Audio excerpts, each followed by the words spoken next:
And hopefully YouTube. Welcome YouTube. Today we're going to talk about a major change the National Association of Realtors has made to the way realtors may sell homes for you using just period.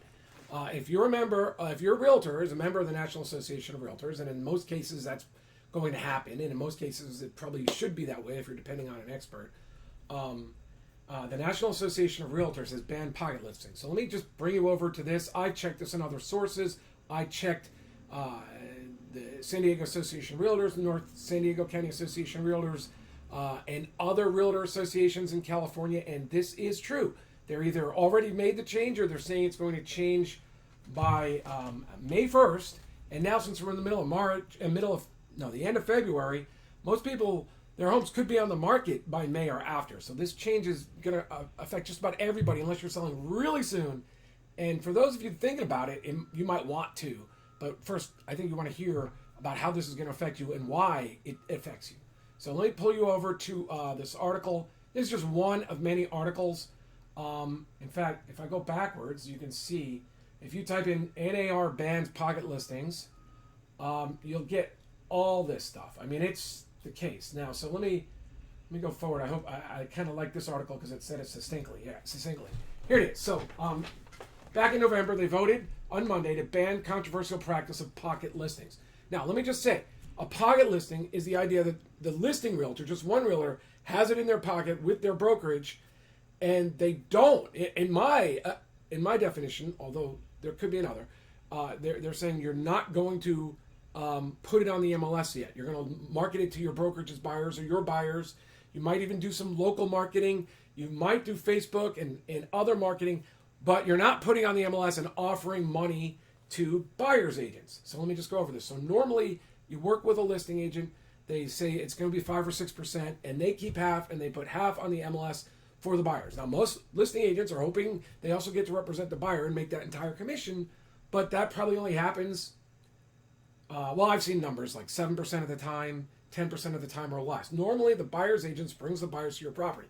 The MLS does do an excellent job. Like if you're trying to duplicate the MLS with your own marketing, it's hard because you're not going to be on Realtor.com, and they have like 25% of the traffic. You can hit, with hard work, you can hit almost all the other sources, but you're not going to be on Realtor.com. That could be 25% of the traffic, although stats show people are looking everywhere. Motivated buyers are looking everywhere. From Craigslist to Zillow to individual realtors' websites. So they're probably, motivated buyers will probably find it. But the thing is, some of the best buyers are relocation buyers already working a realtor, and they're moving quickly, and they're relying on a realtor with advice. So that's one of the reasons why eventually you might need the MLS and realtors. So anyway, that's the background. What has been happening for years, and you can see the practice has gone from pocket listings have increased 68%. I include pocket listings as coming soon. Between 2010 and 2018.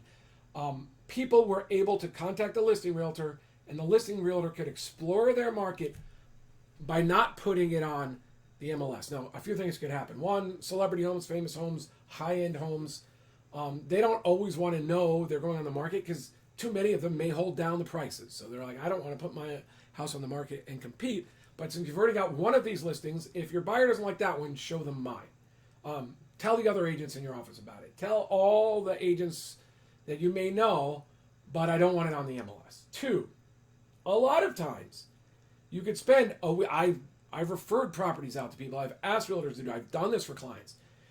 On homes that you know are going to sell, but you know where the price range is. So that's why it's always very, very important to understand where the type of your price range is. Like you might know, here's where my list price is, here's where my fair market value is. My home might sell for a little more than that, but above here, there's very strong competition. So this is my range. So if you can get an offer in this range, like let's say it's between $900,000 and $950,000, and save 2 or 3%, well, if you get an offer 910, 920, does it really make sense to put it on the market and wait? Just sell it, save the 2 or 3%. It's the same amount of money in your pocket. That can happen a lot. That's what pocket listings and coming soon listings can do for sellers with ethical agents. It's not just about double siding. It's if we can get this much, if we know where the most is going to sell your home is, and we can do that for you, saving the buyer a little money and saving you on commissions, and it works out the same net for you, why not do it? Maybe the agent says that I'll do it for 4% instead of 6, or just one side, which might be 3 or 2.5. But there are ways to work out deals that work well for buyers, work well for sellers. The only thing it did was it didn't pay buyers agents commissions. NAR didn't like that where it was going and knocked it out. The other thing is, I think if you understand my concept of sequential home selling, it knocks out that component, and it even messes with like Rex's model. Like I always say, never list your home for 3 to 6 months with a Rex or a discount agent or somebody else. Just do it for a week or two, and you probably want the flexibility if you're not getting enough showings to switch over to a full service model with full service agents putting on the MLS. But it could be worthy to explore a discount agent or a Rex who says, let's try to have a big open house weekend. Let's put your home on the market. I'll do some Facebook marketing. I'll target motivated buyers on Facebook and YouTube and Google. We'll put it on Craigslist. We'll do some local marketing. I'll have a sign up for a big open house over the weekend if some people don't want signs. But we'll see if we can get you in that range because we know what your house is worth, and we can sell it fast and save you some commissions. And if it doesn't work, then we'll immediately switch over. So it takes away the home launch, the coming soon, the pocket listings. It's terrible, in my opinion.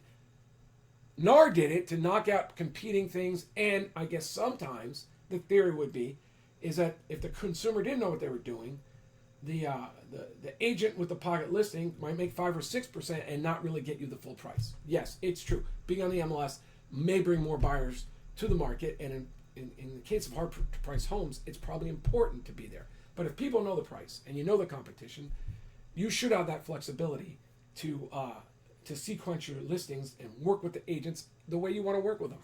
So, what's the solution? Well, I'm putting the solution together at winnerscheck.com. I'm going to have to talk about now how to properly sequence more. I've talked about it in previous videos. Properly sequence your videos. I'm going to make a series of videos on that.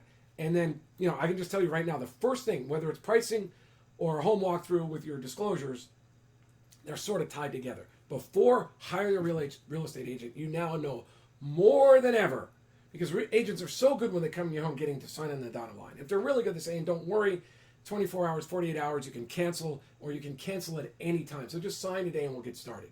You don't want to get started right away anymore. You need to do these things first. You need to get an idea about your pricing, the list price, the fair market value price, and the max price possible.